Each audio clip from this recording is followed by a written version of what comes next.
मोतीपुर नामक गांव में बटुकलाल नाम का एक आदमी रहता था। बटुकलाल के दो बेटे थे, सुरेश और श्याम। दोनों ही बेटे एक नंबर के आलसी और निकम्मे थे। हे भगवान, ये कैसे बेटे मेरी किस्मत में लिख दिए हैं। इनका बाप बूढ़ा हो गया है और काम कर रहा है, मगर इन निकम्मों को कोई फर्क ही नहीं पड़ रहा। बटुकलाल अकेले ही खेती किया करता था। उसके दोनों बेटे कभी उसकी मदद करने नहीं आते थे। अरे कभी तो मेरे साथ खेतों पर चलो और मेरा हाथ बटाओ। पिताजी मुझे सोने दीजिए, मैं बहुत थक गया हूँ। अच्छा, ऐसा कौन सा काम कर लिया है तूने जो तू थक गया है? अरे पिताजी, कई घंटों से बैठे बैठे थक गया हूँ, अब सोने दीजिए मुझे। हे भगवान, क्या करूं मैं इसका। और तू श्याम, तू तो चल, खेत पर बहुत काम है। नहीं पिताजी, बाहर बहुत ज्यादा ही धूप है, मैं तो बेहोश ही हो जाऊंगा। वैसे भी मेरी तबीयत ठीक नहीं है। सोए रहो घर में, मैं ही जाता हूँ खेत पर काम करने। बटुकलाल कड़ी धूप में अकेले ही खेत पर काम कर रहा था। तभी वहाँ चंदू नाम का एक आदमी आता है। बटुकलाल जी, इस कड़ी धूप में आप क्यों काम कर रहे हैं? वैसे भी आपकी उम्र नहीं इतनी धूप में काम करने की। क्या बोलूं चंदू, दोनों बेटे एक नहीं सुनते। जब भी काम करने को बोलता हूँ मना कर देते हैं। अब किसी न किसी को तो काम करना ही होगा, तभी तो 2 वक्त का भोजन नसीब होगा। ये तो बहुत ही बुरी बात है। अच्छा दीजिए, मैं आपकी मदद कर देता हूँ। इसी तरह बटुकलाल पर दया करके सभी उसकी मदद कर दिया करते थे, मगर उसके दोनों बेटों को कोई फर्क नहीं पड़ता था। कुछ दिनों से बटुकलाल की तबीयत ठीक नहीं थी, इसलिए वह खेत पर काम करने नहीं जा पा रहा था। हे भगवान, जल्द से जल्द ठीक कर दीजिए, वरना कोई काम नहीं हो पाएगा और बहुत मुश्किल हो जाएगी। दिन प्रतिदिन तबीयत सुधरने की जगह और ज्यादा बिगड़ने लगी। बेटा सुरेश और श्याम, तुम दोनों मेरे पास आओ। बटुकलाल के दोनों बेटे उसके पास आते हैं। जी बोलिए, क्या बात है? बेटा, अब मुझे ऐसा लग रहा है मेरा अंतिम समय आ गया है। लगता है जल्द ही भगवान मुझे अपने पास बुला लेंगे। मैं बस तुम दोनों से इतना ही चाहता हूँ कि मेरे जाने के बाद तो कम से कम तुम दोनों अपनी जिम्मेदारी उठा लेना। अरे पिताजी, ये सब आप क्या कह रहे हैं? कुछ ही दिन में आप ठीक हो जाएंगे पिताजी। हाँ पिताजी, श्याम सही कह रहा है। कुछ दिन बीत जाते हैं। अचानक एक दिन बटुकलाल की तबीयत बहुत ज्यादा खराब हो जाती है। बटुकलाल एक बक्से में अपना सारा सामान रखता था। वह उसी बक्से के पास जाता है। तभी सुरेश और श्याम उसे देख लेते हैं। अरे पिताजी, आपकी तबीयत खराब है और इस वक्त भी आप इधर उधर कर रहे हैं, आराम कीजिए ना। हाँ भाई, सही कह रहा है, आप आराम कीजिए और घूमना बंद कीजिए। कुछ घंटों के बाद ही बटुकलाल की मृत्यु हो जाती है। अरे श्याम, सच में पिताजी की मृत्यु हो गई, अब हम क्या करेंगे? अरे यार, ये तो मुझे भी नहीं समझ में आ रहा है। चलो पहले पिताजी का अंतिम संस्कार कर देते हैं। बटुकलाल के अंतिम संस्कार के बाद सुरेश और श्याम पहले की ही तरह घर में सोए रहते थे। जो भी बचे हुए पैसे थे सभी खत्म हो जाते हैं। अरे श्याम, अब तो पैसे बचे नहीं, आगे हमारा काम कैसे चलेगा? पता नहीं, हम कोई ना कोई उपाय तो खोज लेंगे, लेकिन खेत पर काम करने नहीं जाएंगे। हाँ भाई, सही कहता, हम काम तो नहीं कर सकते। बचपन से अब तक हमने काम नहीं किया, अब क्या काम करेंगे? गांव में कल्लू बाबा आते हैं। वह गांव के सभी लोगों की समस्या सुन रहे थे और उसका हाल बता रहे थे। कल्लू बाबा के पास चलेगा क्या? सुना है वो सबकी समस्याओं का हाल बता रहे हैं। अभी तो सो रहा हूँ, शाम को चलते हैं और अपनी समस्या बताते हैं। अच्छा ठीक है, फिर मैं भी सो लेता हूँ, शाम में ही चलेंगे। शाम के वक्त श्याम और सुरेश बाबा के पास आते हैं। प्रणाम बाबा जी, कृपया हमारी समस्या का हल बताइए। हाँ हाँ जरूर, क्यों नहीं, बताओ बच्चे, क्या समस्या है तुम्हारी?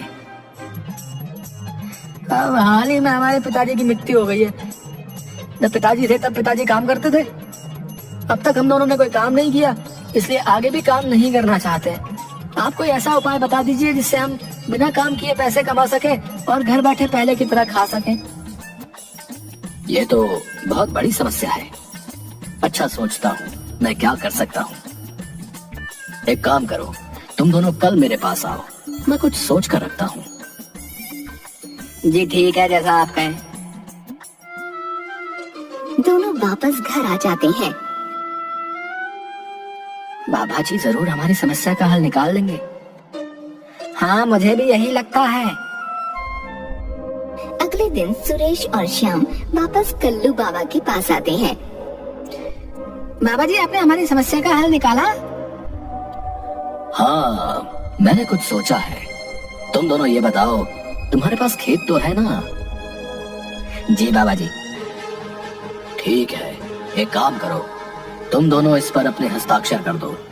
मैं तुम लोगों को हर महीने इतने पैसे दे दिया करूंगा, जिससे तुम दोनों को काम करने की कोई आवश्यकता नहीं होगी। क्या सच में ऐसा हो सकता है? हाँ जरूर, क्यों नहीं। फटाफट दोनों उस कागज पर हस्ताक्षर कर देते हैं। ये लीजिए बाबा, हस्ताक्षर हो गए। अब हम अगले महीने आपके पास आते हैं। हाँ जरूर, क्यों नहीं। दोनों बहुत खुश थे। वाह सुरेश, बाबा जी ने तो हमारी सारी समस्याएं खत्म कर दी।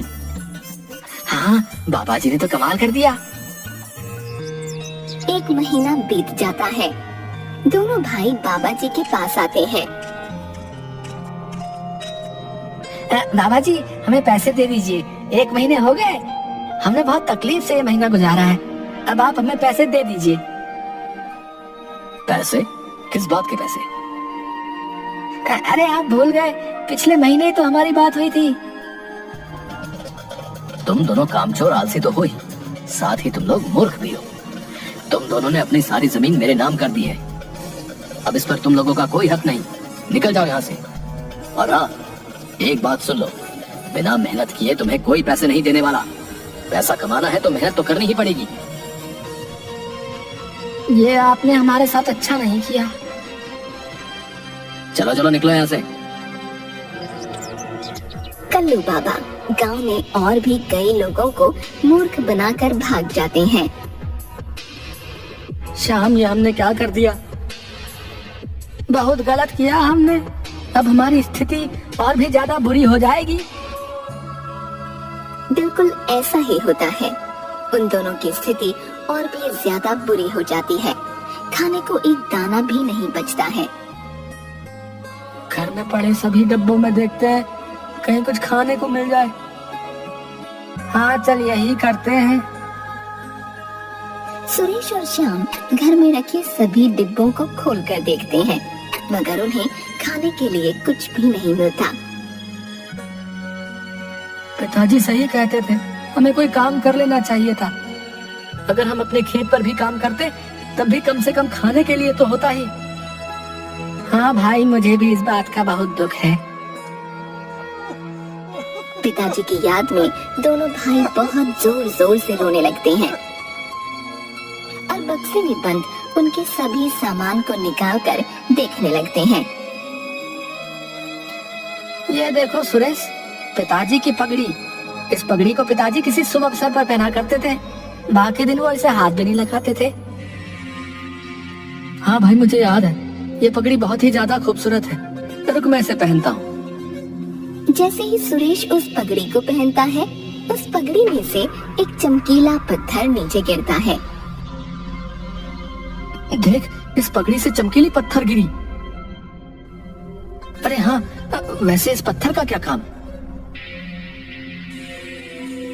दोनों भाइयों को कुछ समझ नहीं आता। वह दोनों पिताजी के बक्से के सभी सामान को हटाने लगते हैं। तभी उन्हें एक चिट्ठी दिखती है। चिट्ठी पर लिखा था, बेटा, मैंने तुम दोनों से काम करवाने की बहुत कोशिश की, मगर तुम लोग कभी इस बात को नहीं समझ पाए। उम्मीद करता हूँ जब तुम दोनों इस चिट्ठी को पढ़ रहे हो तब तक तुम लोगों को काम का महत्व समझ आ गया होगा। मेरी पगड़ी में एक चमकीला पत्थर है जो मेरे पिताजी ने मुझे दिया था। ये अनमोल पत्थर है। इस पत्थर की कीमत बहुत ही ज्यादा है। मेरे पिताजी ने कहा था जब भी मैं बहुत बड़ी मुसीबत में पड़ूं तो इसका इस्तेमाल करूं, मगर मेरी जिंदगी में मैंने कभी ऐसा मौका नहीं आने दिया जिससे मैं इसका इस्तेमाल करूं।